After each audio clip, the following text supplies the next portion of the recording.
দুই দিনের সফরে কোচবিহারে এসেছেন রাজ্যের মুখ্যমন্ত্রী মমতা বন্দ্যোপাধ্যায়। সোমবার কোচবিহারের রবীন্দ্র ভবনে প্রশাসনিক বৈঠক করেন মুখ্যমন্ত্রী।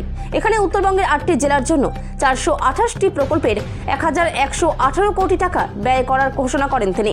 এছাড়াও এদিন কোচবিহার জেলার বিভিন্ন উন্নয়নমূলক কাজের উদ্বোধন করা হয়েছে। এদিন কোচবিহারের প্রশাসনিক বৈঠকে উপস্থিত ছিলেন উত্তরবঙ্গ উন্নয়ন মন্ত্রী উদয়ন গুহ, সাংসদ জগদীশ চন্দ্র বর্মা বসুনিয়া, বিধায়ক সঙ্গীতা রায়, জেলা পরিষদের সভাধিপতি সুমিত্রা বর্মন ছাড়াও প্রশাসনের আধিকারিকরা। প্রশাসনিক বৈঠক থেকে মুখ্যমন্ত্রী উত্তরবঙ্গের 8টি জেলার 261টি প্রকল্পের জন্য 774 কোটি টাকা ব্যয় করে শিলান্যাস করার কথা ঘোষণা করেন এবং পথসাথী এবং আমার পাড়া আমার সমাধান প্রকল্পে কাজ যাতে দ্রুত শেষ করা যায় সে নির্দেশ দিয়েছেন তিনি। সেই সাথে 8টি জেলার আরও নতুন কিছু প্রকল্পের উদ্বোধনও তিনি করেছেন। প্রশাসনিক বৈঠকে আলোচনা হয় উত্তরবঙ্গের 8টি জেলার জন্য টোটাল 428টি প্রকল্পের 1118 কোটি টাকা ব্যয়। কোচবিহার জেলা উত্তরবঙ্গের 8টি জেলার বিভিন্ন কাজের সূচনার পাশাপাশি একাধিক কাজের উদ্বোধন করেন মুখ্যমন্ত্রী মমতা বন্দ্যোপাধ্যায়। মুখ্যমন্ত্রী জননেত্রী শ্রীমতী মমতা ব্যানার্জি তিনি দুদিনের সফরে কোচবিহারে এসেছেন। প্রথমে তিনি অ্যাডমিনিস্ট্রেটিভ মিটিং করলেন রবীন্দ্র ভবনে। সেখানে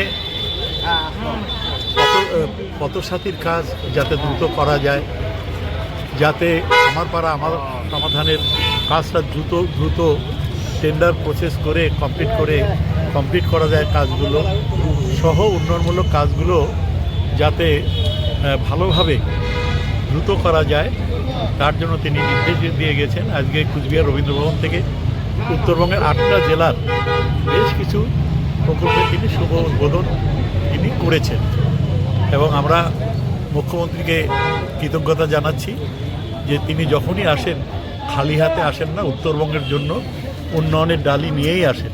তাকে আবারও আমরা কৃতজ্ঞতা জানাচ্ছি এবং রাজ আমলের কোচবিহারের যে ঠাকুর মদনমোহন, সেই মদনমোহন দেবের মন্দিরে তিনি যখনই আসেন তখনই আসেন এবং তিনি আজকেও এসছেন, পুজো দিলেন, রাজ্যবাসীর জন্য কোচবিহারবাসীর জন্য তিনি মঙ্গল কামনা করলেন এবং এরপরে তিনি সার্কিট হাউসে চলে গেলেন।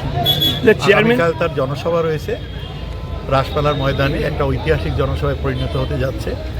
আমি কোচবিহারবাসীকে অনুরোধ করব আগামী কালের জনসভায় আপনারা দলে দলে সপরিবারে রাসপালা মাঠে হাজির হয়ে তার মূল্যবান বক্তব্য শুনবেন।